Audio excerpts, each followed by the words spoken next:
The last day of death row. Inmate Murray Hooper. The case that exposed Mafia secrets in Arizona. Hello, friends. Tonight we revisit one of Arizona's most infamous and tangled cases. A story of mob ties, betrayal, and survival against all odds. On New Year's Eve in 1980, Patrick Redmond, his wife Marilyn, and her mother Helen Phelps were at home preparing for a celebration when three armed men forced their way inside. By the end of the night, Patrick and Helen lay dead.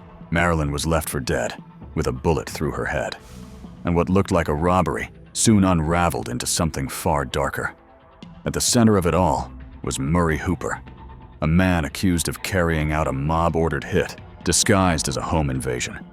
For more than 40 years, Hooper sat on Arizona's death row, claiming he was wrongfully convicted. On November 16, 2022, his final chapter arrived. Stay with us as we uncover his last 24 hours, and don't forget to subscribe to Deathwatch Diaries for more prison documentary stories. On December 31st, 1980, the Redmond household was alive with preparations for a holiday celebration. Patrick, 46, was a successful businessman who co-owned a thriving printing company. His wife Marilyn was setting the table and helping her 70-year-old mother, Helen, prepare food for the guests expected later that evening. It was meant to be a night of joy, family, and the promise of a new year. But just as they settled into their routine, a knock at the door changed everything. The man at the door identified himself as a police officer. Later testimony revealed it was Edward McCall, a former Phoenix cop who had once worn a real badge but had long since crossed into criminal work. Behind him stood two other men, William "Billy" Bracey and Murray Hooper, both Chicago enforcers with reputations for violence. Within minutes, the three had forced their way inside, turning what was meant to be a festive evening into a scene of terror. The family was herded into the master bedroom. Jewelry, money, and weapons were taken. But robbery was not the true motive.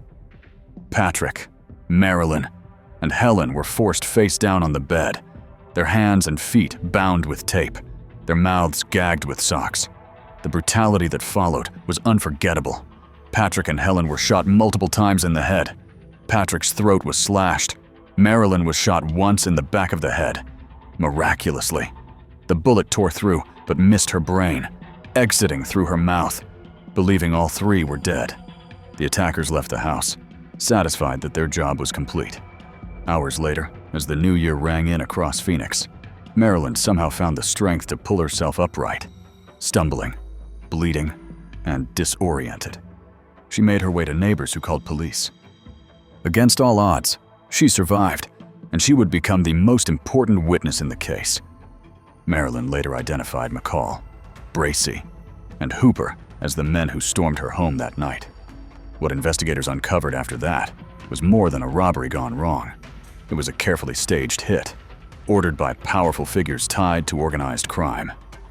Patrick Redmond's successful printing business had attracted the attention of Robert "Bobby" Cruz, a Chicago mobster with ambitions to launder money through legitimate enterprises in Arizona.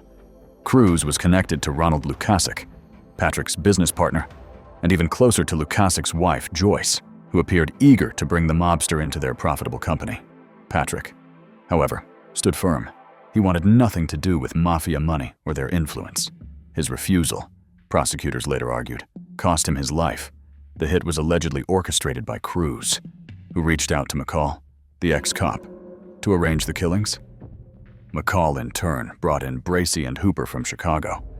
Prosecutors would later argue that the supposed robbery was merely a cover, staged to disguise the true motive, eliminate Patrick Redmond, so the printing business could fall under mob influence. The trials that followed were long, dramatic, and filled with twists that could have been lifted from a crime novel. Marilyn Redmond testified with remarkable courage, identifying the men who attacked her family. Informants, including one named Arnie Merrill, linked Hooper and Bracey to the Chicago mob and even claimed to overhear them arguing about the botched job, with one berating the other for failing to finish off Marilyn. There was also testimony tying the killers to payments from Bobby Cruz. Cruz himself was put on trial multiple times. His first conviction and death sentence were overturned due to prejudicial evidence.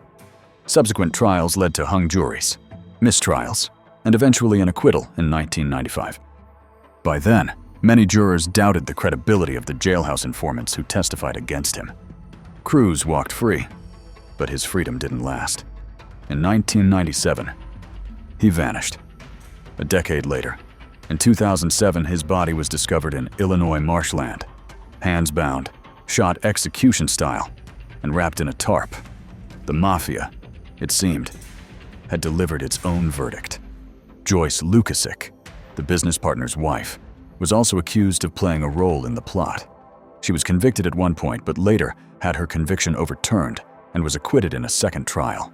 Her story became the basis of a memoir, False Arrest, and even inspired a television movie in the 1990s.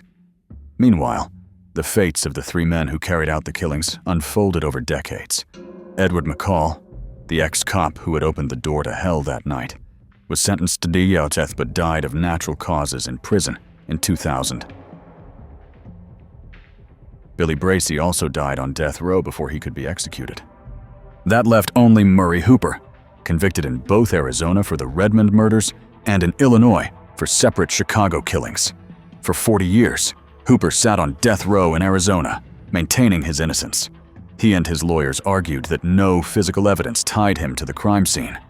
They insisted witness testimony had been tainted, that police practices were corrupt, and that key forensic testing such as DNA and fingerprint analysis had never been conducted with modern methods.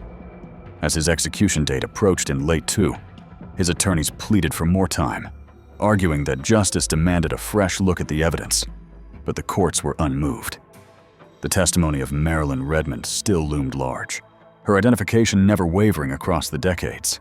To many, her survival and her word were the ultimate proof. Prosecutors emphasized that while forensic evidence was lacking, the combination of eyewitness testimony, informant accounts, and circumstantial links to the mob painted a clear picture of guilt. As November 16, 2022 drew near, Hooper's final 24 hours began to unfold in the usual rituals of death row. He was moved to the holding cell near Arizona's execution chamber. He was offered the traditional choice of a last meal. His spiritual advisors and legal team had one final opportunity to meet with him. For a man who had fought against his conviction for 4 decades, the finality of those hours carried a heavy weight. The execution of Murray Hooper also marked Arizona's return to carrying out death sentences after a long pause. It symbolized both the persistence of the justice system and the controversies that always surround capital punishment questions of fairness, evidence, and the fallibility of human memory. Dear friends, the story of Murray Hooper is not just about one man's final hours. It is about the ripple effect of violence, the destruction of a family, the infiltration of organized crime, the years of trials and appeals, and the survivor whose voice carried through it all. On that New Year's Eve in 1980, a door opened to a nightmare that would last decades. And on November 16, 2022, the state of Arizona finally closed it.